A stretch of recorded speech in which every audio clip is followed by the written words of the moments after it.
కొండలో లావాని కిందకి పిలవకో. నీడై తిరుగుతుంటాడు, కనిపించడు.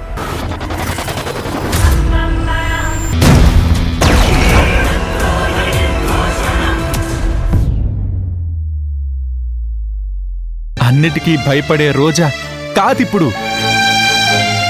నేను మళ్ళీ పాత రోజాని చూశాను మేడం. బాలు, నీకు రోజా మీద కోపం రావాలి కదా, రోజాని పొగుడుతున్నావేంటి? మేడం, రోజా నవీన్తో క్లోజ్గా కొన్ని సిచ్యువేషన్స్లో కనిపిస్తే బాధేసింది. కాదన్ను.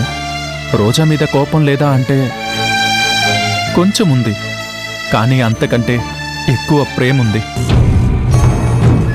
మనసులో రోజా మీద కొండంత ప్రేమున్నప్పుడు చిన్న చిన్న తప్పులు చేసినా కూడా క్షమించేయచ్చు. ప్రేమ దేన్నైనా క్షమిస్తుంది మేడం. మన కళ్ళతో చూసేవన్నీ మనం నమ్మలేం, అలా అని నమ్మకుండా కూడా ఉండలేం. రోజా యాక్టివ్ అయింది మేడం. రోజా యాక్టివ్ అయితే ఇంకా ప్రమాదం ఉంది. జేపీ, నిత్యలు దెబ్బతిన్న పులుల్లా రోజాని మళ్ళీ ఏదో చేయాలని ట్రై చేస్తారు. ట్రై చేస్తారేంట్రా? ట్రై చెయ్యాలి కూడా. వాళ్ళేం చేస్తారో, వాళ్ళ ప్లాన్ ఏంటో తెలుసుకోవాలి మేడం. మనమెలా తెలుసుకుంటాం బాలు?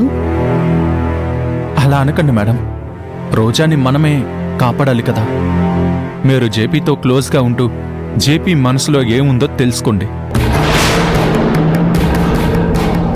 నేను నిత్యతో క్లోజ్గా ఉన్నట్టు నటిస్తూ నిత్య మనసులో ఏముందో, వాళ్ళు ఫర్దర్గా ఏం ప్లాన్ చేయబోతున్నారో నేను తెలుసుకుంటాను.